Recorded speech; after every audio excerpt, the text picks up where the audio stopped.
All right, everybody, welcome back to episode 50 of Top Tier Podcast. My name is Phil Poppy. Nick Hogan here. What you doing? I know y'all heard about the LSU, the whole beef, the whole thing with LSU and Caitlin Clarke and Angel Reese, man. Like, yeah, let's just get right into it.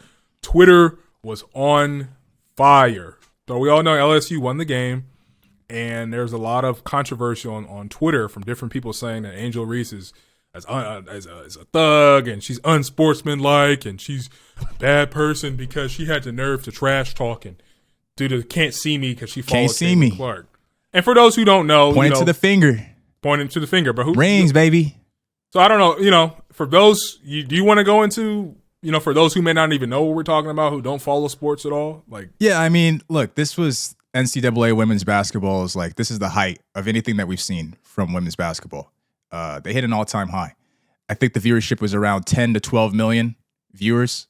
And I did a little bit of homework just to put in perspective for people. Like, I know a lot of people don't watch sports like that, but this was more viewership. This surpassed more than every NHL game ever for the last 50 years. Something like that, something crazy. This passed more than the NBA and MLB playoff games from last season. Yes. I mean, regardless close of to beating the men's. The men's was like what, 14? I'm pretty sure it was 14 something like million. That. Yeah, and this is a record low for the men. So this is a big reversal. We've never seen this ever before when it comes to men's basketball and women's basketball on the collegiate level. Yeah, setting all types of different types of records. Why do you think the ratings were so high? Well, we're seeing two phenoms currently of players. I just feel like in general, a lot of people think like women's basketball would never be able to garner the same kind of viewership. And I don't think that's necessarily the case. I think the biggest reason why it was so big this year is because you have the stage is set. So you have two phenom players who are making noise, making waves, and I also breaking think records. And they're just technically they are great players. Technically, it was a great game for what I saw. I didn't watch the full game. I've seen clips. I followed the controversy of it. From what I saw, that just technically that was great basketball. I think either way you look at it, it was very great high-level basketball. People would tune in. You got hype. You got and I definitely think there was a racial component to it, but we're not going to go there. That's what I was going to get to. We're not going to get too deep into that. There was we can get to it because predominantly white team versus predominantly black team. There's exactly. a racial component. There's a great white hope component to it with Caitlin Clarke. Unfortunately, that still sells tickets. At least in sports, that still sells tickets. So it all boiled together to make a big year. The stage was set to make a big year. Right. And I'm going to be honest, I don't normally watch March Madness, so I was late to the party, right? But what you said was true.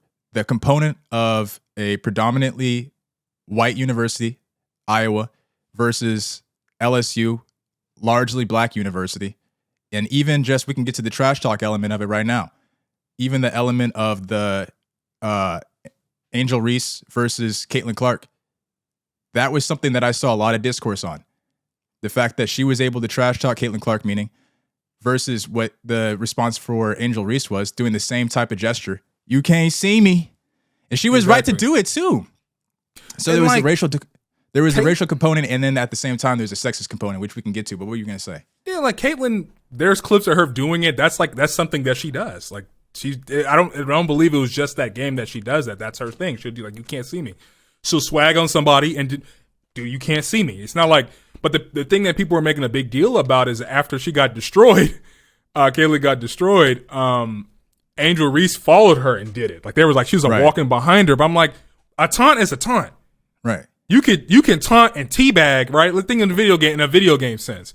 You could kill someone in COD and then walk away from their body and start shooting all over and doing little, they do that thing in Fortnite where they're switch between weapons. You can do all this stuff running away from where you killed them, or you can go up to their body and teabag them. But a taunt is a taunt. I don't understand. Competition is competition. I don't understand that. Yeah. At the end of the day, this is competition. This is sports. So people are going to taunt.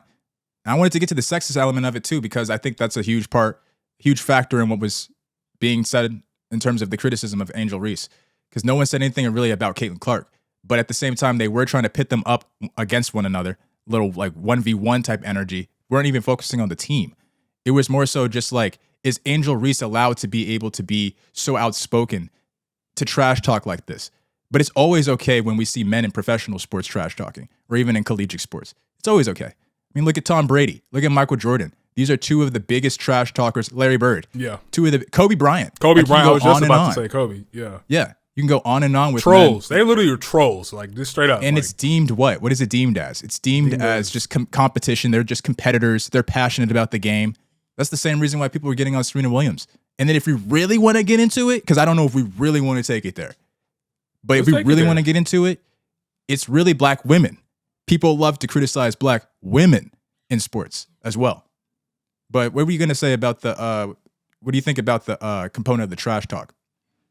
But only like the biggest component and the biggest problem I have is everybody's running around saying that she's uncouth, she's a thug, she's unsportsmanlike, and I just like when it's pointed out to people, when people put it up side by side, these guys go like, I don't know if you guys saw that episode of SpongeBob where it's like, this is your wallet. No, it's not. Like, well, I opened the wallet. Here's the ID. It says Patrick Starr. Does that all that checks out? Sounds good to me, but it's not my wallet. Like just straight up, it's just sick at this point that such blatant racism, such a blatant double standard, and people are just like they'll just gaslight you till you die. And they were insulting. They'll stay on it. Yeah, it was even worse than that, bro. They were insulting her and using racialized terms like thug and there was another one that I just cannot. What did that guy say? The Barstool guy, Dave Portnoy. What did he say? That's what I'm thinking of. He called her, quote, a piece of shit. He said no. It was something. It wasn't him. Then it was somebody said something else. He called her like classless or like It was. Then it wasn't him then. But he's included in that. Like you're saying that she's low class. You're basically saying that she's ghetto. But when the white girl does it, it's now it's good. All of a sudden it's competitive. It wasn't even making the rounds. That's the thing. It wasn't even making the rounds on the Sports Center's until Angel Reese did it, and that's when everybody started saying their shit. And then they had to put the side by side. And then we had to say, well, what do you have to say about Caitlin Clarke? You're going to bring the same energy? And then that's when you start getting the apologies. That's when you start getting the apology and they walk it back. Or they'll just say, oh, it's not the same. She followed her. Okay, so I broke it down earlier. Right. You can teabag somebody and walk away. Or they do this thing in Fortnite where they do the L and they'll do this dance and they'll like walk away with the dance. Right. So and again, either you can follow them or you can walk away. A ton is a ton. I don't. Yeah. I think people just have, just to put a pin in that, I think that people just have a lack of awareness because I saw a lot of men talking. I didn't really see a lot of women talking. Women seem to be taking the side of the woman as they should, as anybody should. But I saw a lot of men talking. I don't think that men are aware that women in sports, and not just in sports, but women in sports have a competitive nature. People trash talk when they're being competitive.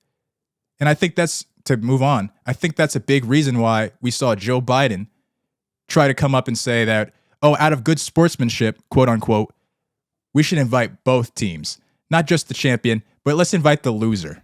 When have we ever seen that done? I've never seen that in my life. No one has ever seen that. But that's not what happened. You don't invite the loser to the White House. Exactly. You don't invite the loser to the White House. But my thing is like, it just goes back to that whole Great White Hope thing. And the crazy thing about the Great White Hope thing, we're not even going to talk about the history of that, but there's a dark history. Just look it up for yourself. There's a lot of racialized violence that happened of that story of the Great White Hope in the early 1900s. But you never hear of the loser getting invited to. It just feels very much like, oh, the white girl lost. We gotta make her feel good. But when the black person, because Angel Reese said the same thing. Oh, you're supposed to lose. You're supposed to be on the bottom. So Angel Reese said the same thing. She's been doing her interview rounds because this is the most fame that she's ever received, right?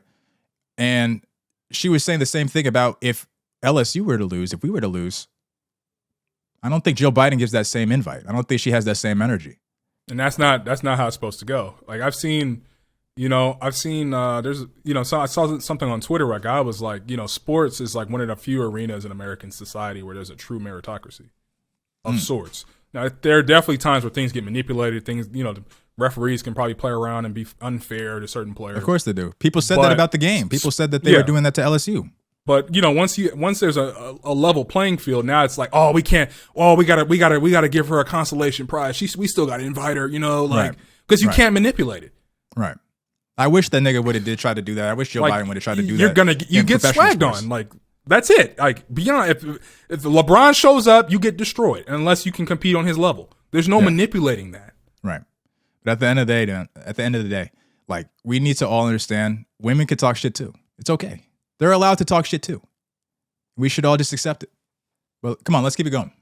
What else we got? So yeah, the next thing, there's this YouTuber. You guys might have heard of him, right? May or not. He's kind of big. He has like 600, 700,000 subscribers. His name is Daquan Wiltshire, and he's been having a lot of viral tweets lately that have been very out of pocket. He's kind of getting in that. I kind of feel like he's like tweet baiting right now. He's really baiting, trying to pick up some kind of, like, dudes do that. They call it like view farming or like farming, where they're just like, what do you say? Tweet controversial shit. So he said a couple things. But the first thing that he said is, so someone sent a post that said, "Men only, give the ladies some relationship advice." Mm-hmm. And he commented, "Your past matters. No matter how much y'all try to shame men online for not wanting a woman with a promiscuous past, it'll never change the fact that men typically don't want them. Uh-oh. You're not sexually nor romantically involved with your friends, so stop listening to them." This sounds like some manosphere stuff to me, but it got 2.3 million views, got over 1,200 bookmarks. Like, people were getting engaged on this. Now, I tend to agree with what he said, though.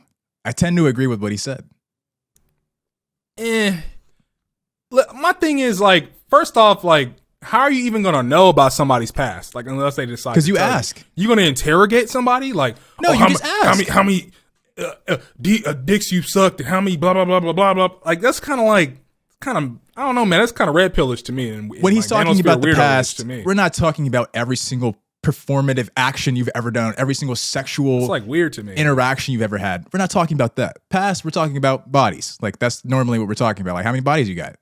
I don't think that's a question that's out of the norm. Dudes can be ran through too, but you don't give me dudes on, like, what's it, Wilt Chamberlain level? Talking so about, you're trying to straw man. I don't date women who've been with more than five men. Trying to straw man, this dude has been with 3,000 women. Because this is the thing. No one said anything about women can't ask men about their past. He's talking about women. The question was about men. Give some dating advice. And that was the advice he gave. Now, does he need to include men in order for his point to have some more validity? Do you think so?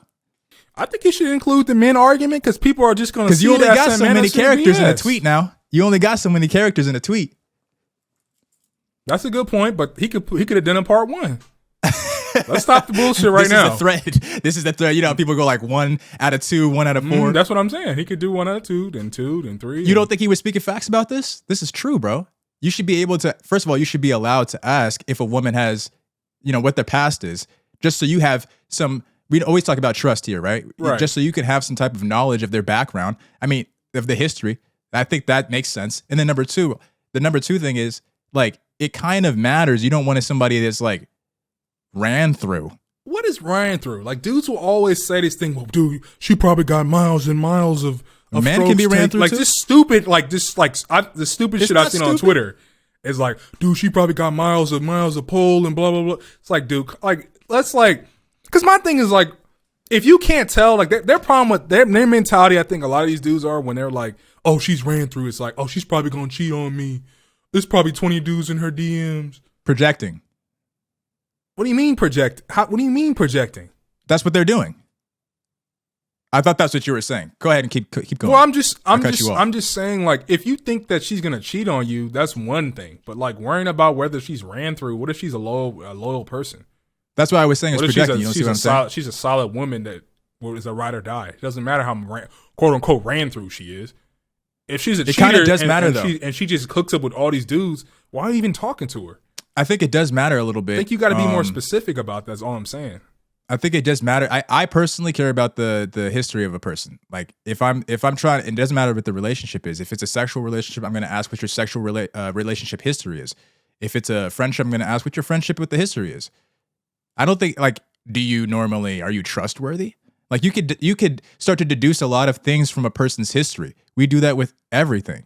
So I don't understand why in this regard, maybe because it's more private. Right. Sexual history is more private, that people feel like this question is a little bit too out there, a little bit too, it's invasion of privacy. I don't know what it is. But me personally, I ask people at this point in life, I ask people, like, what's your sexual history? We're getting to a point where people start to have a little bit more sexual history. I want to know those things. I mean, STDs are a big thing. Like, if you slept with 100 people, you gonna feel comfortable dating someone who slept with 100 people? If it was Stop like, the cap. Stop the cap. You didn't have to think about it. If you thought about it, you know the answer. all right, bro. Like, What? but what's the like? My question is like, she slept with 100 people. What is the Yeah. issue? Like, what's the deeper issue? So there? that's why I asked you. You gonna date somebody who slept with 100 people? You gonna eventually try to yeah, marry if that she person? ride or die and she loyal, and Interesting. what's the problem? And she not That's interesting. worried about I'm not other doing it. dudes. I'm What's not the doing problem? it. I wonder what your cap is. What about 200? It's not gonna be a cap because I doubt she keeps records of that anyway. So how No, could you nigga, even come up with a stop. number? People know. People don't how know. many people they've slept with. Well, you know what? This is my answer. If you don't have a definitive count, then it's too much. Fine, whatever. Even if you knew it was 100, that's different than I lost count. So your number is just that's funny. Your number is not a number. It's just as soon as you lose count. As soon as you lose count, it's too That's much. crazy. That's Okay, cool, crazy. fine, whatever. 'Cause it definitely, I'll say that to a certain extent, it bothers me. But then it's also like case by case basis because she could have lost count, but could be a loyal woman, and just probably that's just true. dealing with a lot of fuck dudes. That's true. And then eventually she's like, like I don't consider myself like, I'm not a nice guy. I'm just me. You know what I mean? Like I'm no pushover, but I'm gonna treat you with respect. Period. You know what I mean? But like, she could be just dealing with dudes who don't treat her with respect, and she was like, "Oh, I want a dude who's gonna treat me with respect," and that's it. That's true. What else did the guy say? You said he had a couple of tweets. What else did he say? Listen, and he has more, but he said a lot of out of pocket stuff. So that's the first one. The next tweet is, he said, "Ladies, if you don't come, it's the man's fault. If your pussy stinks, it's the man's fault. It's the man's fault. If a man can't get his dick hard, it's the man's fault. At what point do y'all take fault in any of this?" At what point do y'all take fault in a man getting his dick hard? That's what I'm saying. Like, he's just talking. It just sounds manosphere. That's good content, yo. That's good content. He knows what he's doing. Now this one That's didn't what you get gotta do. one didn't get as many views as the last one. But he's been tweeting stuff like this to bait. It seems like, I don't know. Now I think that there's a couple of things that that I disagree with in there, but there's a couple of things that I do agree with in there. Number one, if a man can't get his dick hard, that's on the man. Women don't need to take blame for that, bro. Because I know for a fact. Yeah, that's on the man to a certain. I know for a fact if the woman wasn't getting aroused by the man wouldn't feel like it's his fault. So let's stop the cap there. If you got ED, you gotta hit the urologist, and you gotta do what you gotta do. Yeah, go get that fixed, if bro. that's getting exercising, if that's get some hymns, getting the weights, if that's getting Viagra, is that get some hymns, bro. Fixing your gut health, which is also we all see the commercials. A big cause of it. Having undiagnosed, gastrointestinal diseases like SIBO and Candida, that can cause it.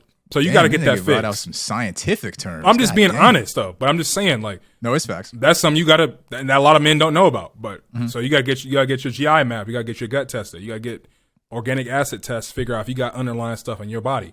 And what's the first thing he said? But I'm just saying that's on you. If you can't get your dick hard, just period, you got to figure that out. And what's the first thing in the tweet he said? Well, he said, "Ladies, if you don't come, it's the man's fault." See, Pause right there. That's the one where I have a take, you have a take on it. All right, what's your take? My take is yes and no. So yes, in that if you as the man are not taking the steps to get her ready, right? To do the research, do this, practice communication with her that you got to do. Okay. That's on you. But if she's also like, well, you're a man, you just got to figure it out. And everybody's different. She's not going to tell you that she likes this position and she likes you to do this and she likes you to focus on this area. She likes to be touched this way. You just got to figure it out. That's on her. Men if I don't, that's like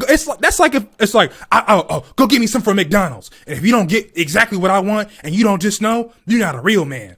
So I'm supposed to go to McDonald's and just figure out, just somehow turn real man mode on and figure it out. No, you need to tell me what you want. Period. Men love to act, because you're right about the communication. Communication is huge. I want to say that first. Communication is huge. Otherwise, you're not going to really know if you're enjoying it. You're not going to really know if you're doing things right. Like, everybody understands that. But men love to do this thing where we act as though making somebody come is like the hardest thing in the world. It's like figuring out a Rubik's Cube. Bro, how do you make a man come? You jerk the shit. The shit. Either way, but So how do you make people a woman like come? people like have their own personal shit though. Even men have their own personal shit. I mean, they might like it in a certain way. They might like a certain rhythm. Sure, they may prefer getting head to being finger banged. But at the end of the day, how do you make a person come? You stroke the shit. It's really not that. It's not rocket science. It's really not. I think men just struggle with it because we're selfish during sex. Well, yeah, that's why I was saying before. If you're not doing the research and you're not focusing on your partner, I didn't add the focusing on your partner, but you're not focusing on their pleasure. You're not communicating, and you're not just doing common sense. You know, you're not going to be able to do it. Yeah, but I'm also like, there are plenty of people who want things a certain way. They're not fully turned on with women unless you communicate. But if you don't want to communicate with me, you don't want to communicate with me. I can't. There's nothing I can really do. Like, yeah, and that's extra shit. But if we're talking about just coming, like, no one's gonna know that you like to be choked. No one's gonna know that you like to be spanked. No one's gonna know that unless you say it or unless the dude tries it. But now we live in a world or where a certain like position gets you off the most. Right. And you want to be consensual with it, so you're not just going to go out there and just start hitting niggas. You know what I mean? Imagine if you were sleeping with a girl and she just started choking the fuck out of you. You're going to be like, nigga, hold on a second. Beating the shit out of you. Can I give some consent? God damn. But we didn't even come up with a safe word. You just started beating the fuck out of me. I know. Fuck a safe word. Like, you know, like. But at the end of the day, bro, coming is coming. Just stroke the shit. Look, that's going to be the name of the podcast. That's going to be the name of the episode. Just stroke the shit. Let's move on. And one last thing about this, and I'm looking at the comments right now, and there's a lady in the comments, and she says, "Stop, Daquan. They're allergic to accountability." I don't know, man. It feels like, tell me I'm not crazy, but when I see these manosphere ass takes these days, I see a lot of women in the comments pandering.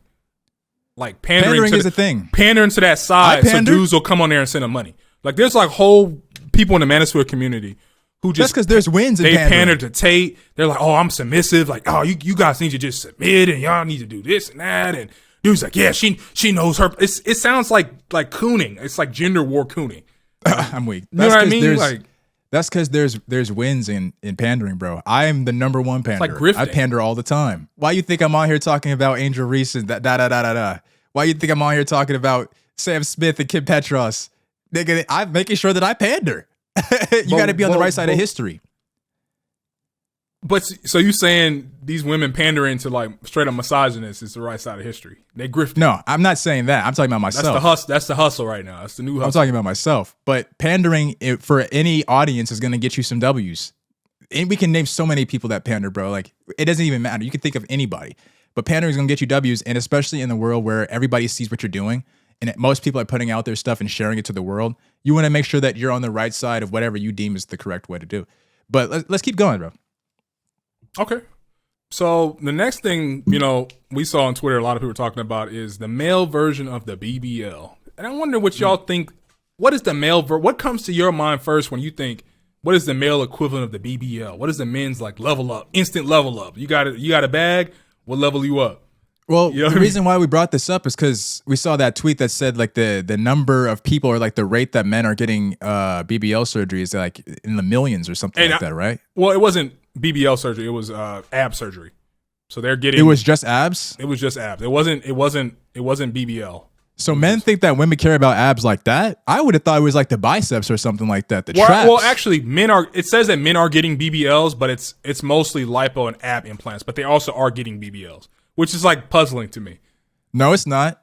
Men got to get some W's out here, dog. Man got to get some W's. Look, if the BBL is sexy, don't matter where you put the BBL. What does a man need a BBL for? We talking literally like a BBL? Literally? Literally. Like in the ass? It literally says ass plastic shots? surgery industry booming as 1.3 million men in America are getting BBLs, lipo, and ab implants, according to reports. Bro, I mean, the shit is sexy. Look, if I see a man with a BBL, I'm like, what? I'm just telling you. If I see a man with a BBL, I might give a second glance. You telling me that if you see a jiggly ass on a man, you're not gonna look? I think what it probably is, because I've actually heard women say this before. They don't like dudes who have like flat asses like that. Right. I've heard that before though. Ass is sexy, dog. Humans like curves. If you curvy, we gonna look. Like they feel like it's not like if you are you got the whole package, but you just got a stick ass. Right. They comment on it. I don't think they care that much.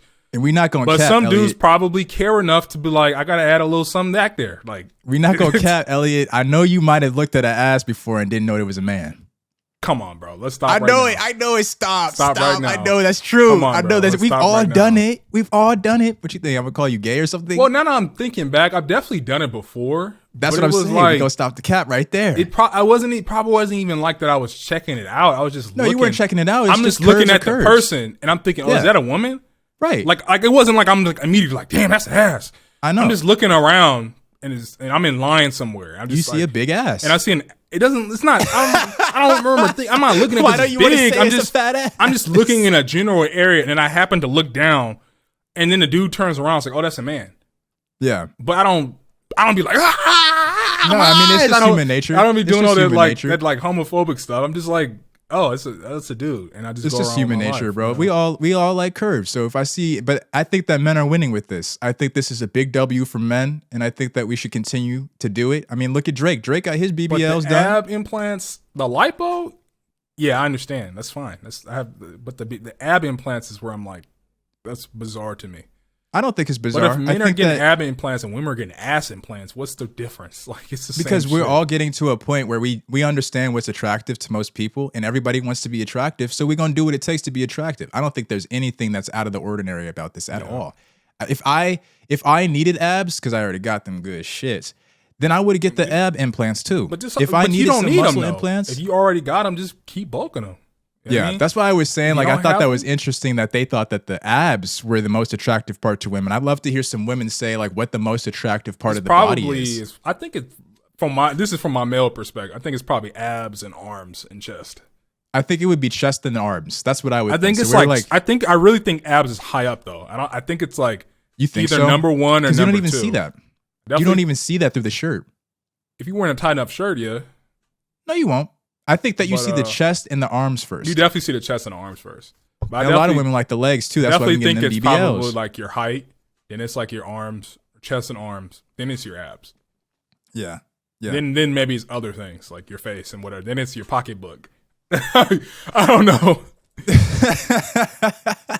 That's true.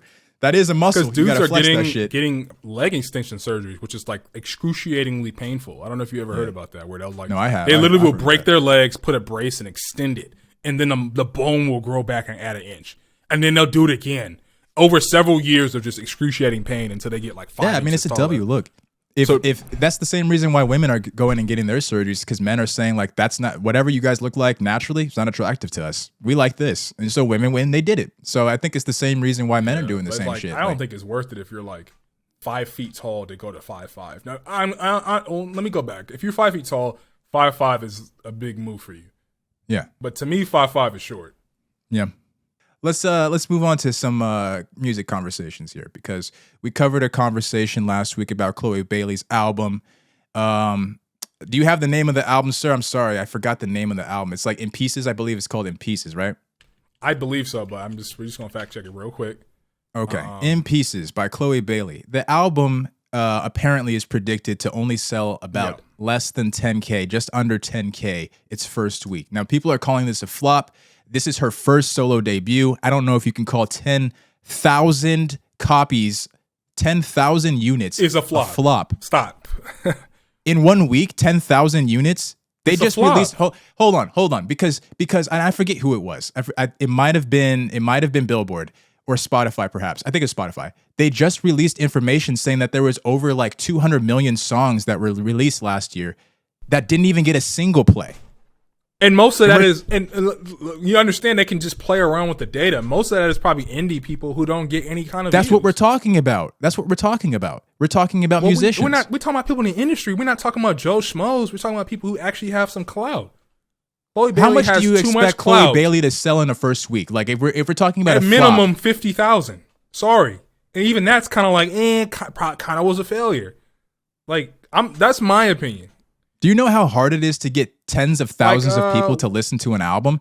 We've seen so many people last year that people were saying were quote unquote flopping in their first week because they were selling like 70K, 80K. And Chloe Bailey, who doesn't have nearly as much clout as someone like Meg The Stallion. Who else were we talking about last year? Somebody like Drake. Somebody like, I don't know, we were talking about a whole bunch of people. And everybody loves to talk about how people are flopping. Yeah. But they're going to go listen to the shit anyway. Because I'm looking right now and trying to see can I find in like Ari Lennox? Like what did Ari Lennox sell on her last first album? She probably quote unquote flopped in terms of what people are saying a flop is. Man, because people are saying it debuted at number one. Her last on Billboard 200, November 20th, 2021. What 166,000 albums first week.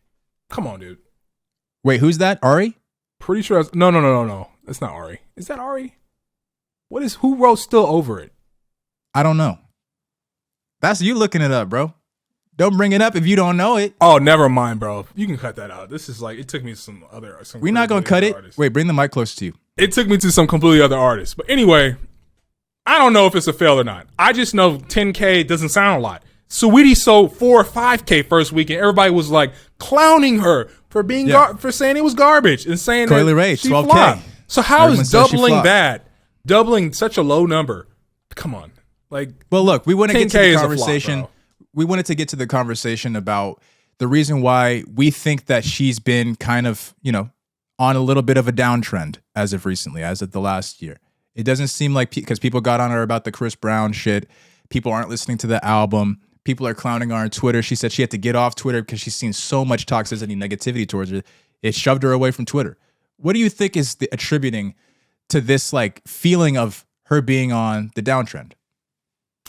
Well, I think she's not marketing towards her core audience anymore. I feel like what's her core audience? I think her core audience is just like, and let me frame it like this, and you understand sure. it if you frame it like this. So it'd be like, think J. Cole. If J. Cole released a drill album tomorrow, or like J. Cole or Logic released a drill album tomorrow, talking about we were out shooting dudes. Like when J. Cole talks about stuff like that, he typically raps from a perspective of a family member or somebody he knows. Like on what's that album? If you know, what's that album? You know that album. Dude, what's that album called? It's that album. He released it after. Dude, okay. I'm not a J. Cole fan. I'm not gonna know.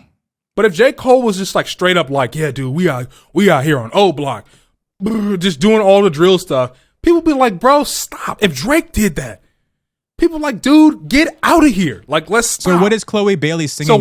So what I'm saying is about she's talking about like her man cheating on her or she cheated back. Like that's the kind of song she's making right now. And she's making songs with Chris Brown. Her core audience does not understand that. Her core audience came up with her making music. This is before she made, her big transition 2 years ago, where she's making a lot more sexualized music. She's making kind of like that bad girl, like that SZA, that toxic kind of music. But her core fan base is not used to her making that kind of music.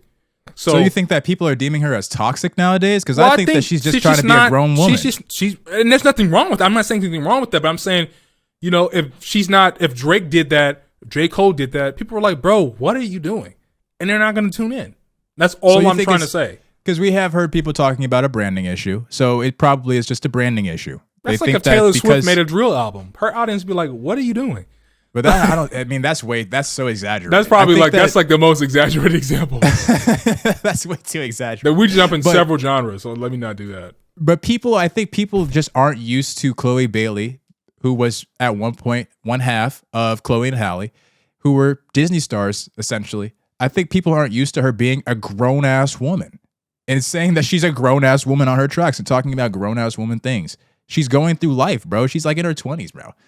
Like, she's going to have experiences that aren't talking about just like fantasies and fictional shit. She's actually going through real life shit. So if she's drawing from that and putting that in her music, I don't understand why people can't carry on with that and understand that she's trying to transition into something different. But I think that whatever she's doing right now is great, because I don't think there's any such thing as bad publicity. I think publicity is good publicity, however you slice it. As long as you're not like breaking the law or something, right? But whatever she's doing right now, she continues doing this because it seems like this is authentic to her. It's not like she's trying to change herself and be something completely different than what she is. If she continues on this trajectory, she'll be good in like 5, 7 years. she'll be completely good. Yeah. Because audiences evolve. I think she just has to convince the SZA crowd to get on her wave. I don't even think she's toxic. That's crazy. I don't even think she's toxic. Yeah, but like you can't tell me that's like that toxic relationship. Like, oh, bro, you didn't even listen to the album. I didn't listen to the album. I'm just listening. So how are you talking about what her music is? Because I'm just going over what other people have said, bro. I'm not the most informed take. Oh, so you're gonna believe Twitter? I'm believing Twitter. I'm believing Twitter on now. Come on now. I don't have to listen to your music to read reviews of what people are saying about an album they listen to. Oh no, yeah, not to read reviews, but I can go over. You go over 50 reviews, you can get a gist of what the album is and what people think about the album. You're listening to 50 music. random people on Twitter. Stop. You're listening to 50 randos on Twitter. Bro, I'm not getting invested in this. I'm just giving my take on why the album flopped based on what the consensus is. Yeah, but the consensus is from 50 people on Twitter. That's all I'm saying. I actually listened to the album. I think the album sales speak for itself on the consensus. I personally that does speak for itself. That when her name is mentioned, it's getting way more than 10K people engaging with it. It's getting millions of people engaging with it. Like when she was the sex scene on Swarm, dudes was, of course, dudes, right? But people were out here women too. Talking Look, about that shit was sexy as hell. Look. Yeah, I mean, don't get me wrong. I saw it on Twitter. I started bucking my eyes. I was like, women too. I got the remote and got on Amazon Prime. Yeah, don't think the women weren't doing the same. But yeah, I see what you're saying. Though, like, in terms of what it seems like her clout is, in terms of, but again, we're talking about Twitter, bro. So in terms of what we see her clout, in terms of like the amount of viewership that she gets on Twitter and social media pages, right? It would seem like that equivalent. It would be a little bit more correlative to what her album sales are. But that's just not the case. People aren't fucking with the music right now, but they'll fuck with it in a second. All right, y'all. We're going to end it here. This was a beautiful episode. Hope you enjoyed. You can tune in next week, same place, same time for another episode of Top Tier Podcast, baby. All right. Peace. Take it easy.